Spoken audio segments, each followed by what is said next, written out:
qui est une œuvre un peu particulière, et on va voir pourquoi elle est particulière, tout à la fin, en essayant de décrire certains enjeux ou certaines perspectives qui seraient liées à cette œuvre. Alors voilà le plan qui était prévu. Tenter de définir le labyrinthe du temps, et vous allez voir que c'est quasiment impossible. Donc on parle d'une œuvre, hein, une œuvre musicale. C'est quasiment impossible dans la définition même du labyrinthe, ce qui est très problématique, vous imaginez, pour vendre, entre guillemets, une œuvre. Parce que dans le domaine de la musique, de la création contemporaine, il y a des réseaux de commandes. On est toujours en situation d'expliquer. Et là, c'est vraiment un problème pour moi. Deuxième aspect, peut-être décrire un peu le matériau existant pour comprendre un peu comment fonctionne, en tout cas aujourd'hui, cette œuvre. Donner quelques exemples de création. Alors là, il y a un diaporama, il y a plein d'images, mais on va passer très vite, c'est pour vous donner quelques aspects de réalisation.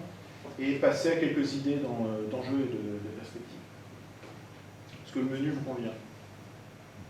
C'est parti, on y va. Donc sur la définition du labyrinthe. Je ne sais pas si vous voyez l'écran, là, peut-être que je cache l'écran en même temps. Donc la question, c'est de définir, d'arriver à définir le labyrinthe du temps. Et j'ai expliqué ça, 3 variations sur la même question. Alors, la première, en préparant cette conférence, j'en ai fait sur le labyrinthe, ça m'est quand même arrivé depuis un certain temps, vous allez voir depuis combien de temps que je travaille sur cette pièce. Bon, il m'est arrivé de parler du labyrinthe. Et j'ai fait des articles de recherche, j'ai publié des choses. Bon. Et là, pour cette intervention, j'ai repositionné un peu les choses différemment. Je parle d'un rêve. Le labyrinthe, c'est un rêve. Le labyrinthe, c'est une expérience de pensée, c'est une vision, une surréalité. Et tout ça, on pourrait dire que c'est une expérience de l'imaginaire. Avant toute chose, je définirais le labyrinthe comme ça, non pas comme une œuvre classiquement, vous voyez, comme Mozart, il irait montrer sa partition. Voilà, plutôt de cette manière. Alors, pour certains, peut-être que ces notions de rêve évoquent, moi ça m'évoque Martin Luther King, le rêve d'une autre société, d'un autre monde, d'une autre façon de communiquer. Une expérience de pensée, on peut penser à Einstein ou à d'autres. On en parle souvent lorsqu'on aborde les fulgurances d'Einstein. Une vision, aussi un mathématicien, des plus grands mathématiciens de tous les temps, en tout cas du XXe siècle, qui s'appelle Grothendieck, qui parle de vision, notamment concernant les topos. Surréalité, ça nous fait penser à la poésie surréaliste et à André Breton. Alors qu'est-ce que la labyrinthe? Je continue. Moi je dirais que c'est la préhistoire d'une nouvelle histoire. C'est quelque chose de très très primaire. En tout cas, j'en ai cette vision-là. J'en ai une vision dans l'espace-temps diachronique, c'est-à-dire dans l'histoire de l'art et de l'humanité. C'est quelque chose qui se positionne comme peut-être quelque chose de nouveau, mais très, très simple, très basique, très empirique. Toujours la même question, qu'est-ce que le labyrinthe? C'est une œuvre en mouvement qui n'a pas d'existence idéale ou matérielle fixe et définitive. Donc dès lors qu'on commence en fait à la décrire, la description devient de l'ordre du passé, et quand elle s'inscrit dans le passé, elle n'est plus liée à la définition même du labyrinthe, qui est une œuvre qui n'est jamais fixe, à la fois dans son processus de pensée et dans son processus de réalisation. Alors imaginez aussi parler d'une œuvre comme ça, c'est pas forcément toujours compréhensible, ni par les politiques, ni par ceux qui commandent, enfin immédiatement en tout cas. On n'a pas forcément le temps de... Donc en conclusion, là, ici, sur ce chapitre-là, c'est une œuvre indéfinissable. Je pourrais parler aussi d'un principe d'intrication, c'est accepter qu'on peut penser et ne pas penser en même temps, on peut pleurer et rire au même moment, qu'on peut être présent et absent dans l'œuvre. Ça, c'est une chose pour moi qui est très très importante. Penser la présence et l'absence. Le labyrinthe, c'est ça aussi. Alors une autre chose qui m'a toujours, depuis 15 ans que le labyrinthe existe, ou un peu plus, interrogé, c'est que le labyrinthe doit absolument déboucher sur un imaginaire que je ne peux pas avoir au départ. Donc créer ce que nous pouvons imaginer. Voilà, c'est une façon de reconstruire le réel à sa manière. Le labyrinthe du temps, c'est une construction qui s'élabore dans le temps, on appelle ça une synchronie si on veut, et c'est aussi une construction, une élaboration qui s'élabore en relation avec le temps, donc un espace diachronique, en relation avec l'histoire. Une résonance au monde, hein, un peu comme la cordelette vibrante d'un univers qui nous dépasse, mais qui nous fait vibrer consciemment et inconsciemment. Bon, c'est peut-être le propre des artistes ou des poètes, c'est le fait d'être en résonance avec la souffrance du monde aussi, comme le monde qui rit, mais le monde qui souffre aussi, en permanence. Le labyrinthe du temps, c'est une totalité. Alors c'est bien prétentieux de dire ça, bien évidemment, parce que dans la réalité, c'est pas forcément ça, mais en tout cas, ça tend vers une notion de totalité. On en a parlé, c'est inventer le réel. C'est une chose importante. J'ai vu une remarque d'un astrophysicien, Barrault, qui parlait par exemple on l'interrogeait sur la place des sciences aujourd'hui. Et il disait que pour lui, les sciences avaient une place prépondérante, par exemple dans les cadres scolaires, mais que l'art, pour lui, n'avait pas cette place-là. Et il prenait l'exemple d'un conseil de classe où on allait donner la parole à un professeur d'art plastique, les notes qu'on va pas forcément, voilà, ne sont pas devenir forcément des notes d'importance pour les parents parce que c'est juste de l'art plastique, le fait que le gamin, bon, se dise j'ai une bonne note, une mauvaise note, on ne travaille pas en art plastique, et ainsi de suite. Et pour lui, c'était une très grave erreur. Les sciences, lui-même étant scientifique, la science permet d'engager des prospectives, donc de prévoir des choses, mais elle ne permet pas d'imaginer le monde, le réel. Ça, je trouve que c'est une phrase très belle de Barrault, dans le sens que l'art, on parle toujours de l'art comme quelque chose d'un peu éthéré. Pour lui, c'est une façon de penser le réel, d'être en position de penser la réalité. Et ça, je trouve ça assez extraordinaire. Voilà, tenter d'inventer le réel en tout cas. Le labyrinthe du temps, c'est ne pas confondre notre propre histoire avec l'histoire. Ça, je me base souvent avec les étudiants que j'ai dans les classes de composition, par exemple, qui ont l'impression que leur histoire, c'est l'histoire du monde. Donc ils regardent leur nombril, et leur nombril fait la taille du monde. Alors je dis, mais non, vous avez eu des grands-parents, vous avez eu regardez 50 ans avant, une centaine d'années avant, regardez l'histoire de l'humanité, c'est aussi votre histoire. Et vous n'êtes pas seul à avoir une histoire, ce n'est pas possible de confondre votre histoire personnelle avec l'histoire. Ça, c'est une question très importante pour l'histoire, alors même que notre propre histoire, bien sûr, est constitutive de l'histoire. Le labyrinthe du temps, c'est tenir compte des bouleversements à l'échelle de l'humanité. Michel Serres en note 3 seulement en l'histoire de l'humanité. Hein. Michel Serres qui est ce penseur de l'histoire des sciences, qui dit qu'un des premiers bouleversements dans l'histoire de l'humanité, c'est le passage à l'écriture, de l'oralité à l'écriture. Deuxième bouleversement, c'est la naissance de l'imprimerie. Et troisième bouleversement, c'est cette machine, c'est le numérique. Bon, de quelle manière cette notion de bouleversement reconditionne notre rapport à l'imaginaire? C'est important dans le cadre du labyrinthe. Le labyrinthe du temps, c'est aussi apprendre à poser des questions sans avoir de réponse. Une chose importante aussi dans le labyrinthe, et accepter nos limites individuelles et collectives. Voilà, concernant la variation 1. Je ne sais pas si vous avez des idées sur des questions sur déjà cette première appréhension de l'œuvre. Alors on passe à la deuxième façon d'entrevoir le labyrinthe. Donc je repose la question, qu'est-ce que le labyrinthe? C'est une œuvre en développement permanent, sans début ni fin. Elle est polyartistique, technologique, liée à la recherche, la pédagogie, la communication. Donc quand je dis que c'est un tout dans la réalité de la vie du labyrinthe, qui a plus de 15 ans. C'est-à-dire, à la fois on sépare, bien sûr, la recherche, c'est pas à confondre avec l'aspect artistique, mais d'un autre côté, c'est constamment lié. Ce que j'enseigne aujourd'hui est constamment lié à tout ce que j'ai pu faire dans le domaine de la création, qui est peu de choses, mais en tout cas, c'est constamment lié. Ce que je communique à mes élèves, il y a un lien qui est intriqué, mais de manière très très forte. Et c'est pensé comme ça dans cette œuvre. C'est une œuvre polymorphe et multi-support, c'est-à-dire que ça peut passer d'une installation muséale à des arts numériques, à du mapping, à des installations interactives, à des sculptures 3D, à des créations instrumentales, à des créations polyartistiques, danse, théâtre, musique, des installations pédagogiques interactives, des immersions en réalité virtuelle, des publications, des conférences, des recherches. On a fait les premières mondiales. Voilà. Et puis le LDT, le labyrinthe du temps, il est constitué de satellites qui sont des œuvres autonomes et des grands cycles qui sont des inventions algorithmiques, temps réel et interactifs.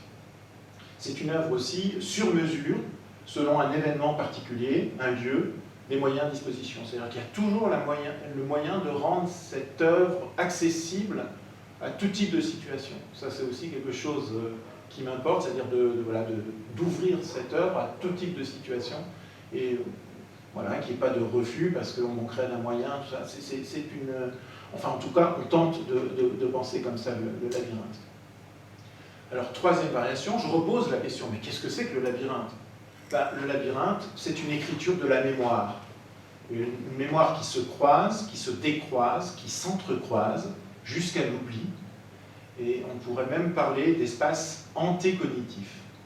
Antécognitif, ça voudrait dire qu'on n'a pas besoin de reconnaître, puisqu'il n'y a pas de connaissance, finalement. C'est dès lors qu'on éprouve une sensation, un sentiment, il pourrait ne pas être lié à des relations, par exemple, causales. Il pourrait naître indépendamment de tout. C'est ce que j'appelle un peu l'espace antécognitif, ou d'autres pourraient l'appeler comme ça. C'est aussi un travail sur la relation entre, on vient de parler de cause à effet, donc ça c'est le déterminisme, et le hasard.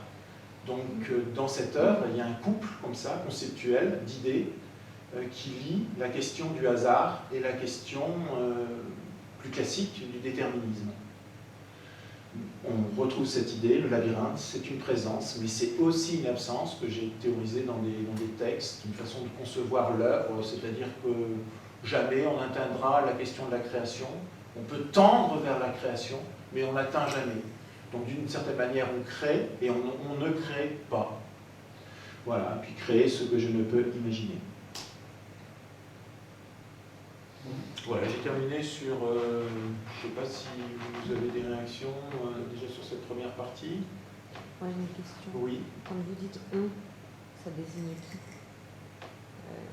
Dans le labyrinthe, on fait, on pense, où? Alors, c'était une remarque que j'avais faite et que j'ai fait disparaître d'ailleurs, mais votre question est, semble-t-il, très judicieuse. J'aurais peut-être dû laisser cette remarque-là. C'est une œuvre qui existe grâce aux autres. Donc c'est une œuvre, Xavier est là, il a soutenu beaucoup des créations qui s'occupent notamment de l'action culturelle au conservatoire. Il a soutenu beaucoup de créations du labyrinthe. Donc c'est une œuvre qui se fait avec d'autres, avec des institutions, avec des chercheurs, avec des élèves. Sans les autres, il n'y a pas d'œuvre d'une certaine manière. En dehors de l'imaginer. Ce qui n'est pas rien, apparemment, dans le labyrinthe. Mais voilà, ça voudrait dire qu'il y a quand même une dans un processus créatif, il y a toujours une rétroaction, je dirais, entre le moment où on imagine et le moment où on réalise. Le passage à la réalisation nous fait imaginer différemment la question de l'avant. Je ne sais pas si j'ai bien entendu. Donc c'est un « on » qui englobe en fait peut-être tous ceux qui ont participé un petit peu à cette idée. Alors, voilà ce qu'est le labyrinthe, même si on a compris que en fait, décrire le labyrinthe, c'est faux, puisque par principe même, c'est quelque chose en mouvement et qui s'inscrit dans des choses qui ne sont pas prévisibles, qui sont pas... Donc dès lors que je la montre, en fait, je fausse la vision du labyrinthe. Je la fausse au niveau de l'imaginaire, ce qui est très grave puisqu'on parle de l'imaginaire. Je ne la fausse pas au niveau de sa réalisation, puisque ça existe, mais je la fausse en termes de projection poétique. Bon, alors on a parlé de tout ça, quelques chiffres, plus de 15 années de recherche, vous voyez, pas de début, pas de fin, des collaborations scientifiques, des développements technologiques, des expérimentations, des collaborations institutionnelles, des créations, des publications, des leaders de travail. Alors voilà une grande forme du labyrinthe. Imaginons une grande forme, qu'on ait la possibilité de créer, aujourd'hui en tout cas, un labyrinthe. Alors on pourrait créer un grand cycle. Qu'est-ce que c'est qu'un grand cycle? C'est une création temps réel, avec par exemple une projection grand écran, une installation sonore, un dispositif avec des instrumentistes, des artistes, une danseuse par exemple, un comédien, 3 instrumentistes, je vous cite un exemple, et ce qu'on appelle de l'électronique temps réel. Je ne sais pas si vous comprenez un petit peu le type de situation. L'électronique temps réel, c'est des micros qui récupèrent par exemple le son des instrumentistes et qui le transforment en temps réel. Bon, ça on pourrait l'imaginer, c'est un événement spectaculaire en soirée de 20 à 24 heures. Alors ça c'est central dans le labyrinthe, puisque c'est en fait un processus algorithmique de création. C'est un algorithme qui est au centre de la création de ce grand cycle. On verra qu'il y a eu cet été des réalisations pendant 10 heures. L'algorithme central du labyrinthe, du grand cycle, a fonctionné pour créer ce grand cycle.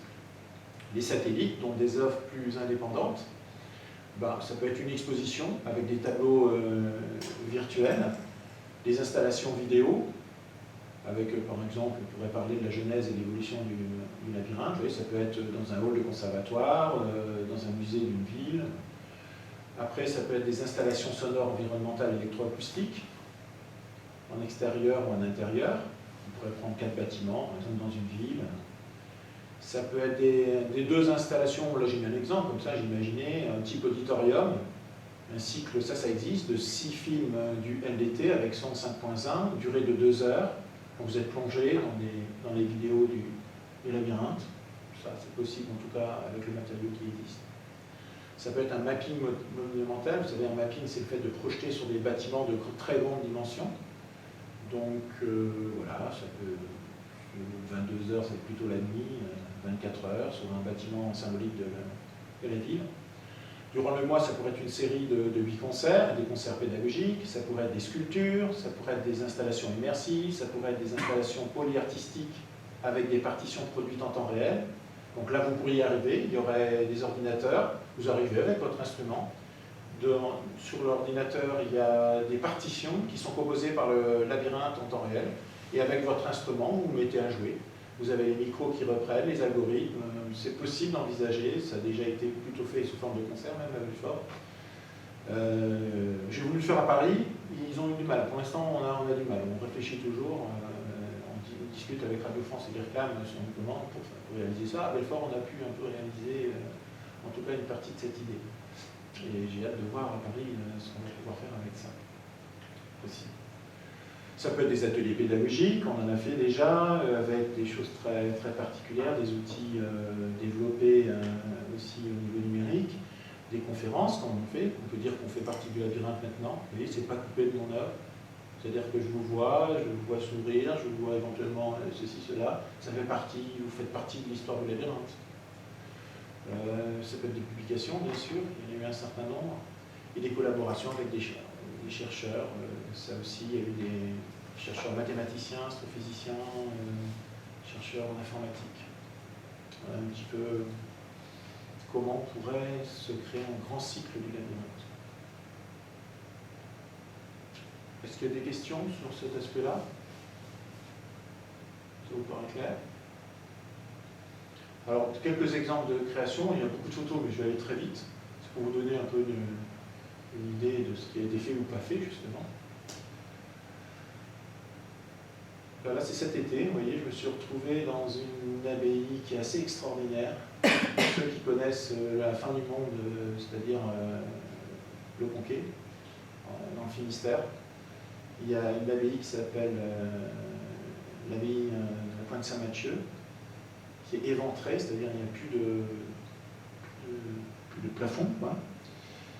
Et il y a eu cette immersion pendant 10 heures d'algorithmes entrecoupés de musique bretonne actuelle. C'était la première fois que je me mettais à faire un peu de la musique actuelle. Je ne suis pas du tout un spécialiste de ça. Je ne sais plus trop ce qu'on parle, musique actuelle, musique contemporaine, c'est pas grave, c'est le mot du ministère.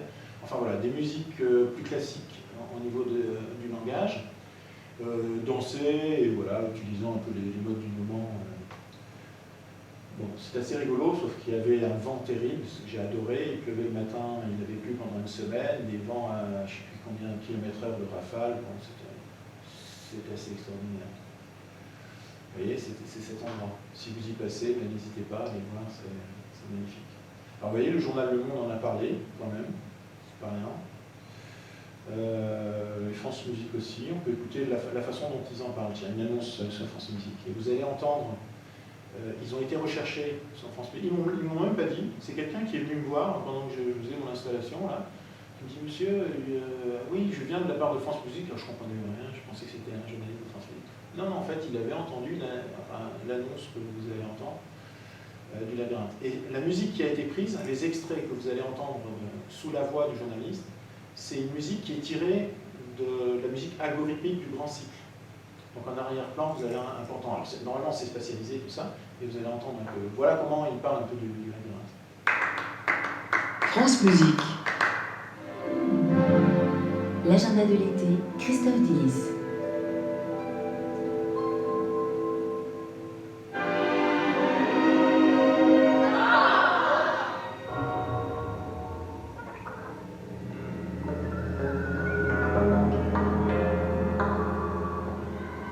Musique contemporaine dans les nouveaux venus aujourd'hui avec Stéphane de Gérando, bien connu de Radio France, souvent invité par le Filard. Il a été joué au Festival Présence cette année. Il fait partie de ces compositeurs qui savent connecter les travaux de recherche sur le son et la pratique artistique pour chercher une nouvelle façon de mener le temps musical à travers une approche multimédia, instruments, électronique et algorithmes.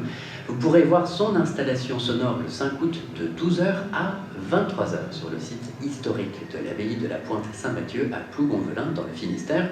Chose rare, hein, il faut vraiment essayer d'y aller. 10 heures de musique inventée ou contrôlée par les algorithmes du Labyrinthe du temps de Stéphane de Gérando. C'est une première mondiale et une création de Finterre sur une commande de la SACEM.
Extrait d'Algorithmique Grand Cycle de Stéphane de Gérando.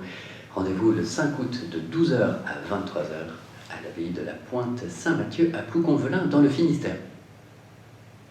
Voilà l'annonce. Alors, une autre type de réalisation en cours, c'est pour la première fois, c'est le labyrinthe contenu dans le labyrinthe.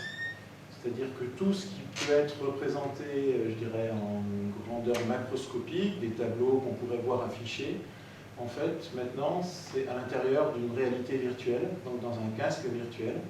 Tous ces couloirs, vous voyez, tous les tableaux, par exemple, que vous voyez, ce sont des tableaux du labyrinthe, avec des musiques du labyrinthe. Donc c'est un travail en réalité virtuelle, avec un type assez extraordinaire qui vit dans un endroit complètement perdu du sud, qui s'appelle Gilles Barouin, qui est un personnage assez fantastique, et puis qui a décidé en quelques mois de programmer, savoir comment programmer dans Unity, et qui s'occupe de cette transplantation un peu du labyrinthe dans le domaine de la virtualité.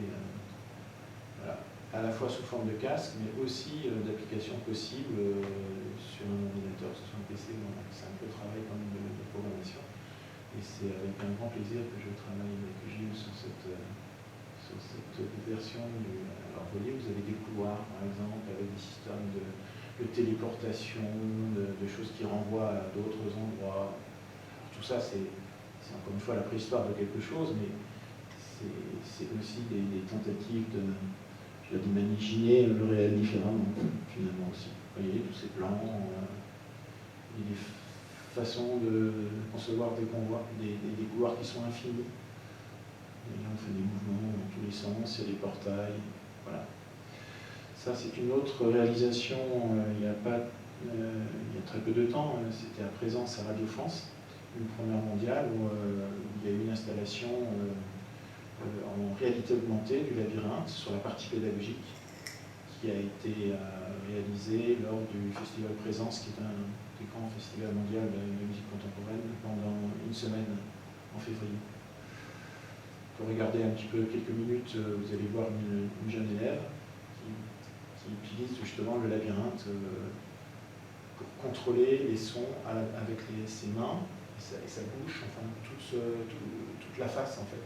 Elle ouvre la bouche, le son résonne, elle tourne la tête, le son ralentit à gauche, tourne la tête à droite, le son accélère, elle monte la tête, le son est filtré, bon voilà, c'est des petits contrôles comme ça, plus 11 pistes en fait qu'elle contrôle avec ses mains, on va voir quelques secondes. Il se voit dans sa casque, ça analyse le mouvement de sa tête, et une captation de ses pieds. Et elle contrôle 11 objets qui correspondent à 11 pistes du labyrinthe. À distance. C'est rien, c'est juste un petit ordinateur à poser.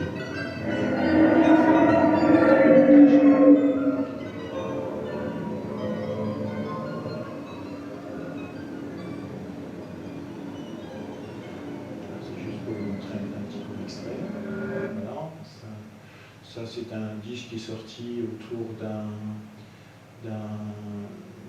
concept on en parlera à la fin, mais j'ai l'idée qu'on pourrait dans le labyrinthe développer beaucoup plus l'aspect de l'instrumentation virtuelle, que j'appelle méta-instrumentale. Donc, nous, dans notre domaine de la musique contemporaine, la musique électroacoustique, qui est née en 1948 de l'école française de Pierre Schaeffer. La musique électroacoustique, ça consiste à enregistrer des sons, notamment des bruits, et en faire de la musique. Aujourd'hui, on a des moyens extrêmement puissants, avec des banques de sons qui coûtent quand même cher, des fois plus de 10 000 euros, d'imiter des instruments. Alors vous allez me dire, mais quel est l'intérêt? Il suffit de prendre un grand orchestre. L'intérêt, ce serait de faire à des instruments d'orchestre classiques des choses qu'on ne peut pas faire à la fois en termes de précision, à la fois en termes de contrôle, avec des instruments, avec des instrumentistes normaux. Donc ça, c'est une chose qui m'appartient. Dans ce disque, il n'y a aucun instrument qui est réel. En fait. Tout est virtuel, sauf les voix. Je crois qu'il y a un petit exemple. My name is LDT, C'est un teaser. Labyrinth of Consciousness. I am an algorithm.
composé Carcis Christo.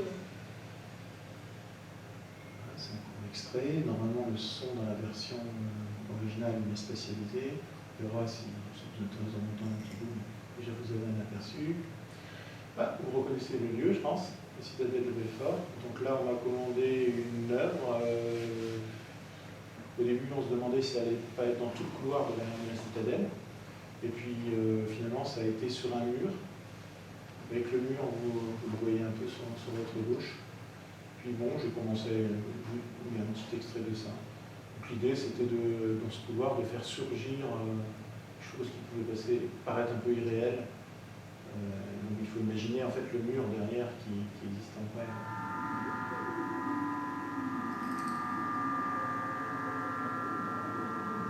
Là, on voit apparaître un peu.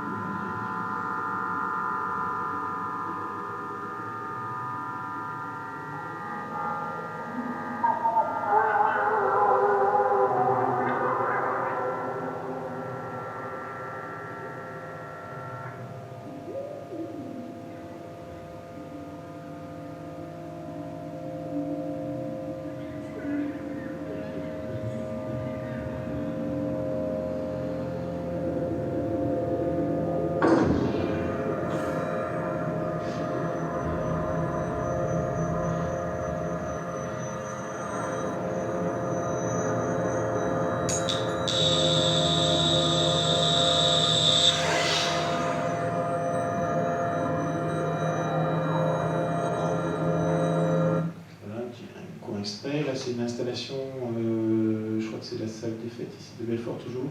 Vous aviez 3 écrans, des écrans en projection sur le sol, et puis les gens entraient comme ils voulaient, dans le sens où il n'y avait pas d'obligation de faire quoi que ce soit, et ils géraient tout à partir de l'ordinateur. Ils pouvaient visiter des lieux, dans le sens des tableaux, déclencher des tableaux, interagir avec, écouter des choses, voire même jouer des pièces instrumentales avec électronique, ce qui s'est passé. C'est une expérience assez fabuleuse, intéressante. Vous voyez, ça c'est une partition, par exemple, qui avait été écrite pour un élève du conservatoire de Belfort, qui était en 3e cycle de guitare. Je ne sais pas si on va... ça vous donne une petite idée, juste pour l'installation, on va peut-être passer un peu vite.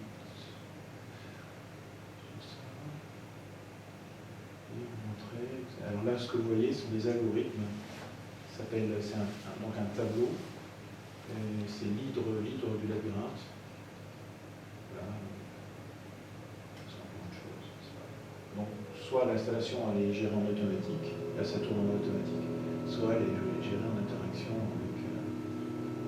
Donc dans cette vidéo, on voit une petite fille qui commence à commander le labyrinthe à distance. On va peut-être passer, c'est juste pour vous donner une idée un peu différente des choses. Ça, c'est en Iran. Il y a un décompte en Iran. On n'a jamais pu faire ça en France. C'est quand même très curieux. On l'a fait en Iran, dans ce pays de l'Iran, qui est un pays à la fois terrifiant, bien sûr, comme vous savez, politiquement et ainsi de suite, mais pas au niveau de sa culture et de ses habitants. C'est un peuple extraordinaire, les Iraniens. C'est une rencontre qui m'a bouleversé. Enfin, c'est une personne à la fois d'une grande écoute, d'une grande attention, et aussi d'une grande culture et d'une grande curiosité. Et figurez-vous qu'on a projeté le labyrinthe sur l'équivalent de la tour Eiffel à Paris, c'est-à-dire sur la tour Azali de Téhéran, qui est une tour de 45 mètres de hauteur, sur une place de 5 hectares. On a quand même été censuré. J'ai dit à ma femme, on va peut-être terminer, je ne sais où, parce qu'à un moment donné, il y avait des barreaux, c'était marqué condamné. Ils ont coupé la bande quand même juste avant, donc on était bien sûr surveillés et tout. Mais ça s'est fait en Iran. Ça s'est fait. Il y a eu le rapport français d'ailleurs qui avait été, bien sûr avec le soutien de l'ambassade de France, mais qui était intervenu très tranquillement. Là, présent, et ça a été très... Oui, j'ai été touché et soutenu par la France, mais le projet n'est pas venu de l'ambassade de France, ni de la France. Il est venu de l'intérieur. une volonté de personnes qui connaissaient le travail de faire ça. Bon, regardez un peu l'endroit. Hein.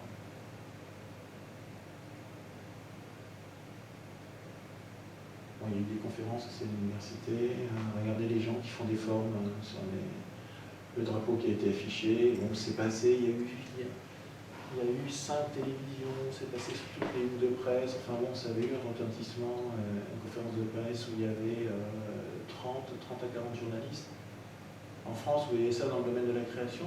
C'est une œuvre quasi chaotique. Hein, et les gens m'embrassaient à la fin. Je comprenais rien en fait à ce qui se passait. Et j'en ai parlé au conseiller culturel de l'époque, de l'ambassade d'Iran. Il ne croyait pas que le peuple iranien est un peuple fermé, c'est tout l'inverse. C'est un peuple d'une très grande curiosité, d'une très grande culture. Bon, c'est vrai que c'est le berceau de certaines choses, notamment l'écriture et ainsi de suite. C'est une expérience complètement folle et qui aussi, à un moment donné, nous fait interroger sur nos fonctionnements à nous. De quelle manière serions-nous capables de projeter une œuvre de grande dimension qui ne soit pas une œuvre attendue? Vous voyez, c'est ici. Pour l'instant, on n'y arrive pas. Je parle, hein, il y a des grosses structures qui sont les plus grosses structures françaises qui ont été intéressées à tout ça, mais pour l'instant, ça n'a pas abouti en grande dimension. Donc voilà, ça c'est les conférences. On peut voir des extraits, mais bon.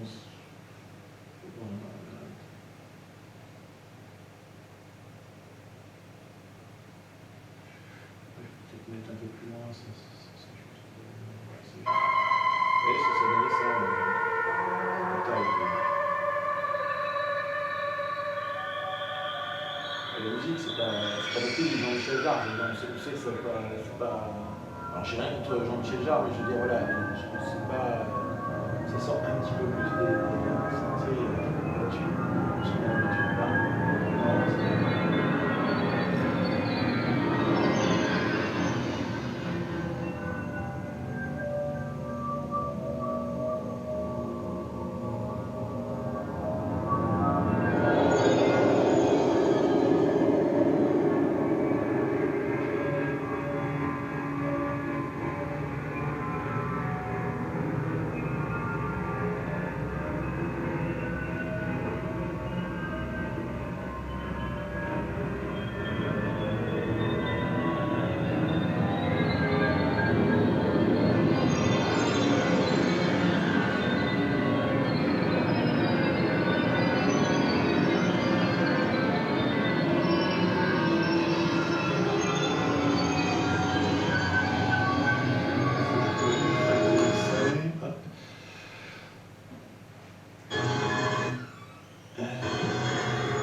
Voilà, on a une étude sur Radio France, par exemple sur la maison de la radio, mais bon, pour l'instant qui n'est pas abouti. On va passer. Alors ça c'est une chose importante dans le labyrinthe. C'est le rêve de casser la cause et l'effet, justement. Et ce rêve où on casserait la cause et l'effet ferait qu'on pourrait enchaîner, par exemple, un son à une image, à un mot, à voilà, des situations qui seraient qui n'auraient pas de cohérence entre elles, en fait, qui n'auraient aucune cohérence entre elles. C'est le fait d'ouvrir l'écriture à une écriture polysensorielle aussi. Je rêve d'ajouter les odeurs, je rêve de la lumière, le son, et ainsi de suite, les 5 sens, et de faire en sorte qu'on puisse recevoir une information sans que cette information soit prévisible, en fait, voire soit connectée entre elles. Et donc, c'est quelque chose, pour moi, ça c'est le moment le plus abouti du labyrinthe, quelque part, et quelque part le plus empirique du labyrinthe. C'est très curieux. Tout le reste que je vous ai montré, c'est vraiment de la préhistoire de la préhistoire. Là, il y a quelque chose qui m'intéresse plus. Alors après, en termes de réalisation, vous allez voir une seconde. Alors, il y avait trois instrumentistes les ordinateurs, 3 ordinateurs, un ordinateur central, et en fait, ils vont avoir des partitions qui s'affichent en temps réel, qui sont créées par l'algorithme. Eux choisissent dans les partitions, c'est des propositions, ils choisissent des gestes, des images, des sons, il y a des algorithmes qui transforment les sons. Et voilà, c'est des situations comme ça, où on enchaîne une couleur à un son, à un geste, à un mot, à différents types de situations.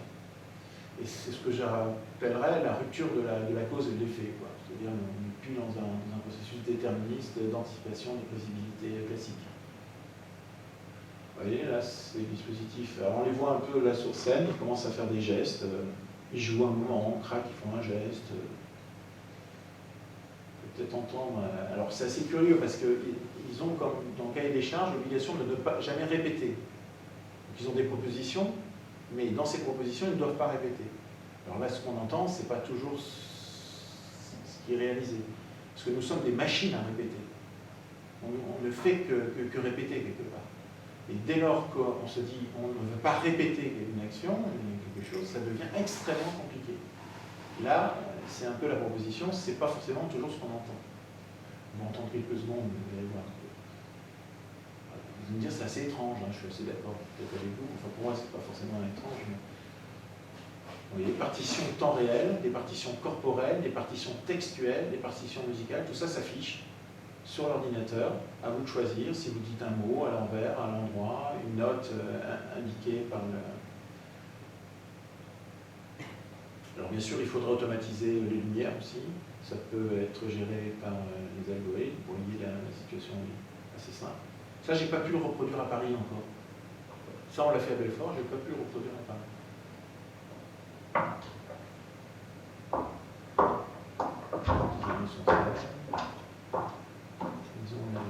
Et là, en fait, vous avez des partitions vous voyez, qui s'affichent.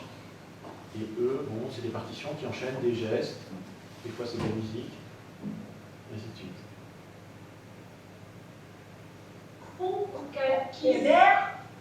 C'est bleu face noyé.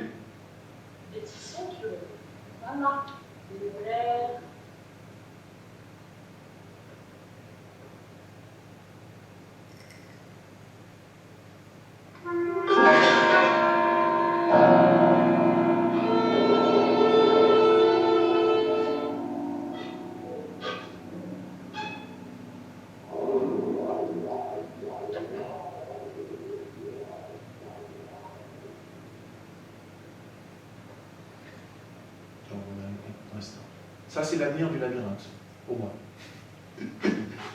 Bon, après, il y a eu d'autres choses. L'absente conteneur, mais c'est pas très loin d'ici. Il y a eu aussi des installations avec des vidéos. On retrouve le souterrain de la citadelle, avec des choses un peu plus interactives. Ça, c'est la Cité de la musique, dans une salle extraordinaire où il y avait 150 enfants, un dispositif de vidéoprojection et électronique. Ça, c'est à Belfort, avec une projection grand écran, une danseuse. Voilà, on a fait pas mal de choses avec le conservatoire.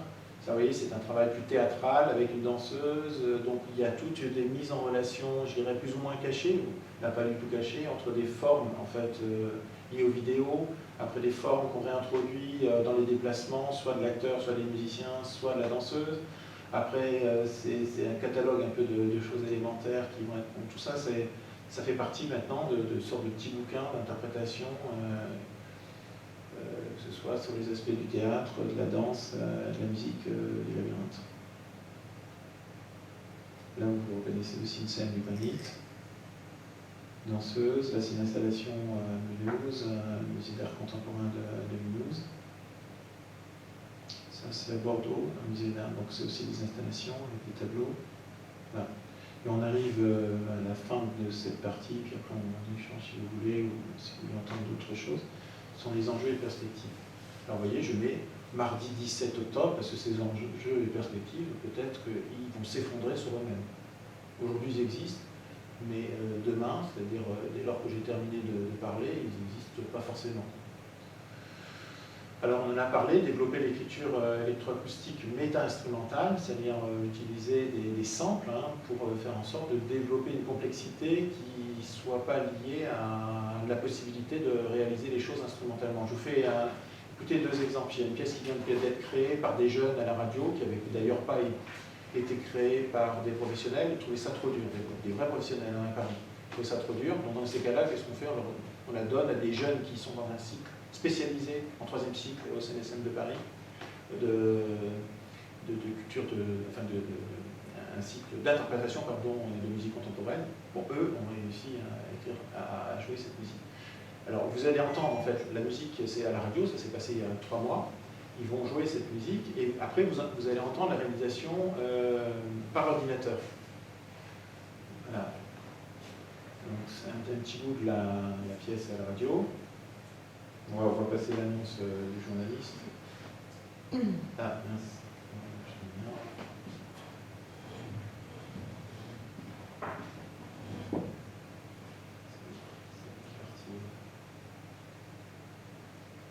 Voici maintenant un trio proposé par le compositeur Stéphane de Gérondeau qui présentait parallèlement une installation pédagogique interactive, le son Labyrinthe du temps pendant le festival.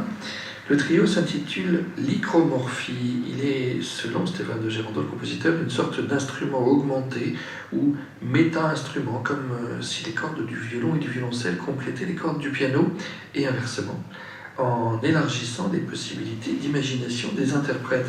Modification des résonances, du phrasé, des équilibres, des dynamiques, de l'espace et de la directivité du son. Hybridation du timbre, fusion, séparation, autant de possibilités expressives et dramaturgiques, provoquant au final la naissance de 3 mouvements ou séquences que l'on entendra successivement: intrication, last song et calypse. Voici donc en création mondiale pour cette nouvelle version de la pièce ces 3 fragments de Lycromorphie de Stéphane de Gérondeau par 3 membres de l'ensemble Next: Reika Sato, de nouveau au violon, avec Arzel Rouxel au piano et Yi Zhu au violoncelle.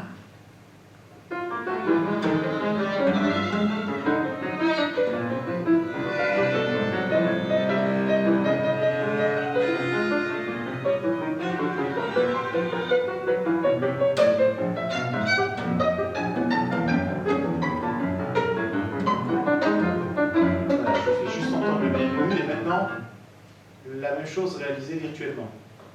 C'est plus vite, d'accord ça.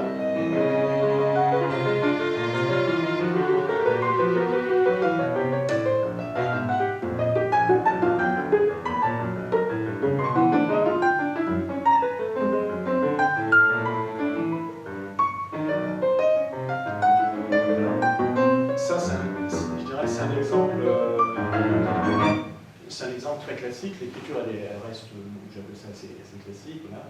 Mais on est quand même dans une, si les professionnels n'ont pas pu la jouer, c'est que bon, ça dure déjà 16 minutes, et on est quand même dans une approche de difficulté rythmique où il y a une extrême précision. Si la précision, puisqu'il y a des synchronisations en fait, qui doivent être quasi parfaites, si la précision n'existe pas, on commence à entacher un peu à la fois, c'est un peu comme du jazz qui serait un peu décalé, quoi. Il n'y aurait plus de swing en fait dans la musique.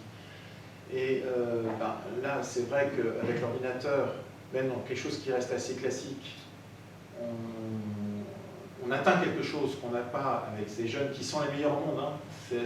Cette école est classée, là, vient d'être classée 3e meilleure école au monde d'art, avec un cycle spécialisé qui est pratiquement unique. Donc on a vraiment la crème des crèmes. Voilà, on entend que les synchronisations ne sont pas les mêmes. Alors c'est une création, hein. Une création c'est jamais parfait, c'est normal, ils ont déjà fait beaucoup. Bon, et d'un autre côté, bon, l'aspect virtuel, c'est quelque chose de plus froid. Bien sûr, il y a une vie, voire une imperfection qui crée autre chose. Alors l'idée, c'est de se dire, ok, si on enlève une certaine forme de vie, peut-être que développer encore cette nature de la complexité des rencontres, des faisabilités, des mondes micro-intervalliques, c'est-à-dire entre les demi-tons, la capacité de spatialiser le son, après de le transformer de manière électronique. On pourrait pousser vraiment un peu comme, j'ai l'idée d'un peintre Friedrich, où on aurait des notions de surréalité. On dirait, mais finalement, est-ce que c'est possible de faire ça? Si c'est pas possible, ça deviendrait naturel instrumentalement. Et ça, c'est un grand espoir pour le labyrinthe. Vous voyez ça, par exemple, dans Vertical Mémoire, c'est des parties de corps qui sont injouables parce que c'est une technique de slap, en vrai. C'est attaqué comme ça. Bon, bah, virtuellement, ça donne ça. C'est pas inintéressant. Mais c'est pas jouable, en fait. Alors que dans le tempo, on pourrait se dire que c'est jouable par un cuivre. C'est pas le tempo, c'est le type d'attaque. Bon, ça donne, voilà, quelque chose qui n'est pas inintéressant. Et après, c'est quelque chose de modeste, vous voyez, on a l'impression que c'est jouable. Et on peut aller pousser beaucoup plus loin. Ça, c'est un extrait de Vertical Mémoire.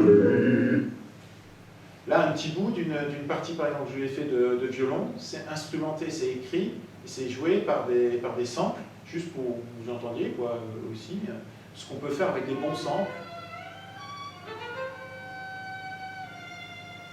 Sans vibrato, il joue sans vibrato, c'est marqué, le tri qui va intervenir, le diminué, l'écart de ton, et la qualité du son, peut-être un petit peu augmentée.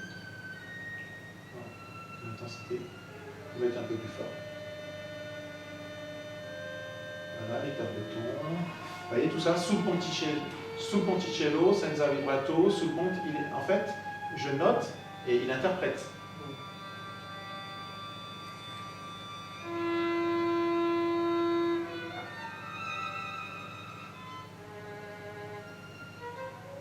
Progressivement vibré, les arcos, tout ça, ça c'est ok, sans vibrato.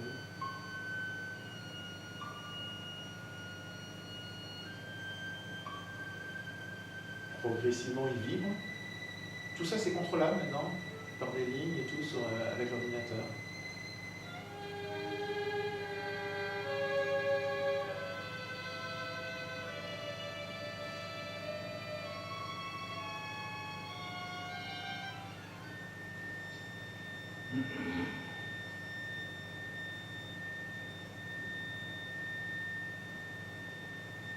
Alors, là c'est juste pour nous ramener un exemple qui pourrait être là pratiquement jouable, hein, c'est pas, il n'y a rien de... Mais c'est pour vous dire qu'avec avec des samples un peu de qualité, on arrive quand même à faire des choses assez incroyables. Alors voilà un exemple plus poussé, je crois qu'on va entendre en 5.1, où le son est là pour le coup déformé, même s'il est tiré d'un ordre, il y a des micro-intervalles et il y a une spatialisation avant-arrière.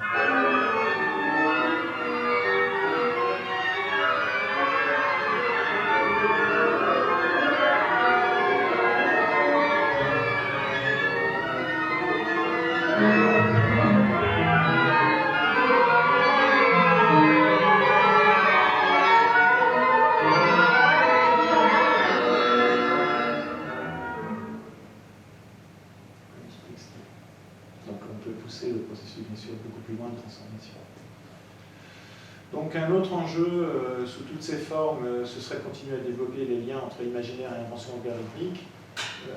On parle beaucoup de l'intelligence artificielle, moi ça me fait doucement rire toutes ces questions, parce que bon, à mon époque même au conservatoire, on savait ce que c'était que de faire des analyses statistiques liées à la théorie de l'information, tout ça existait, c'est simplement le processus qui devient beaucoup plus puissant, avec des ordinateurs capables d'analyser beaucoup plus vite, enfin en tout cas dans certaines choses.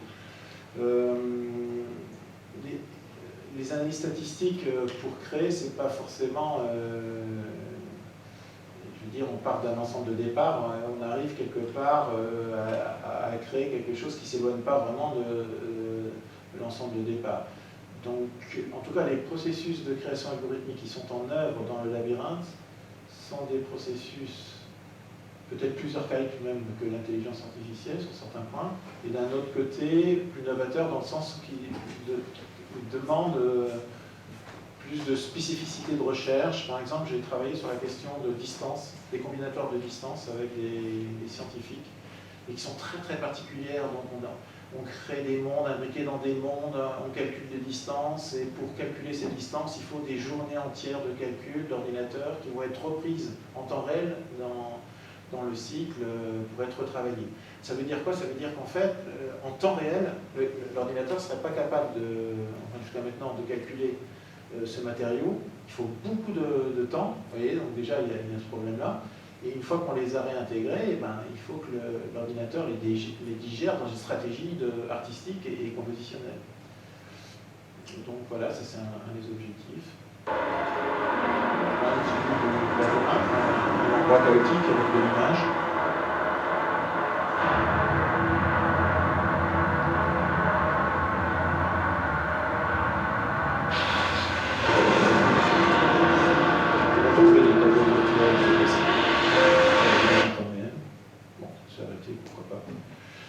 Troisième autre enjeu, composé pour des complexes polysensoriels appliqués à n dimensions.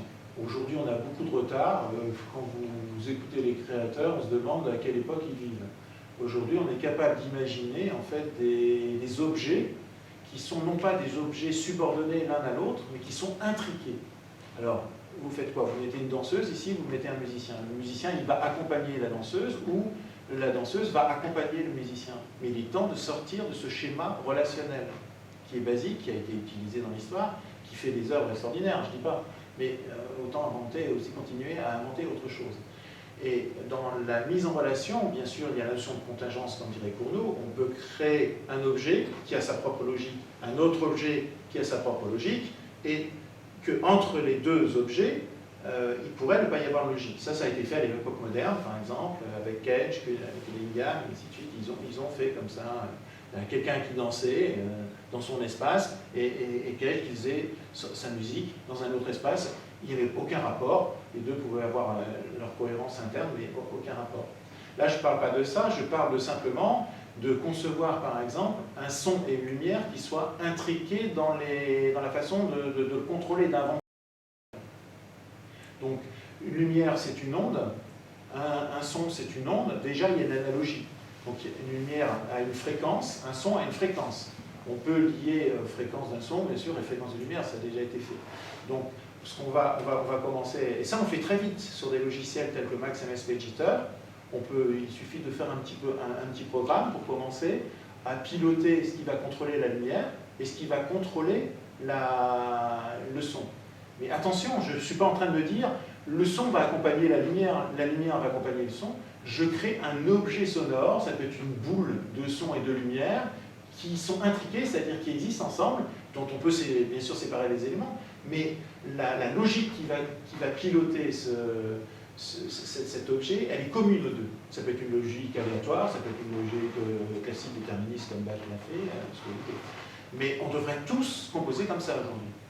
Avec la venue enfin quand je dis tous, c'est bien sûr ce qui va se passer, avec une image qui non pas étant ici bête en deux dimensions, donc tout ça vieillit très très vite, l'image vieillit à une vitesse, c'est horrible. Les compositeurs de ma génération, tout ça c'est acheté, hein. Ça va, parce que on voit bien qu'il y a aujourd'hui un son qui est en trois dimensions ici. Hein. Quand vous avez 4 en simple, le son il peut aller sur le côté, il peut aller en profondeur, et il peut pratiquement tourner autour de la tête, et il peut aussi aller en azimut si on rajoute des enceintes en hauteur. Bon, ben, l'image ne suit pas du tout aujourd'hui. Elle est bêtement sur 2 dimensions, ce qui pose le problème du cinéma quand on voit une image et quand subitement on entend les sons. Mais l'image est en train d'évoluer aussi, c'est-à-dire qu'on va être dans des mondes holographiques où l'image va récupérer cette notion de 3e dimension, et donc vous allez toucher les images, vous allez les contourner, ça va être un objet qui va se balader au même titre que le son, on peut le faire balader dans l'espace ici avec une trajectoire. Donc on va vers ça. Bon voilà, quelques autres axes de recherche et d'enjeux, la poursuite des outils pédagogiques, les interactions, la combinatoire et trajectoire, les aspects de développement, la poursuite de l'algorithme du grand cycle, on en a parlé. J'ai fait aussi des recherches avec un astrophysicien sur la notion d'espace-temps. Il serait grand temps de lier la composition de l'espace d'un son de déplacement avec le temps. Ben, si on applique les jumeaux de Langevin, vous savez, il y en a un qui reste au sol, il y en a un qui va dans l'espace. Le temps de celui qui va dans l'espace ralentit. Ben, pourquoi dans la musique on n'entend pas que ça aujourd'hui? des notions où il y a des tempos qui ralentiraient en fonction de la vitesse, en fonction du positionnement.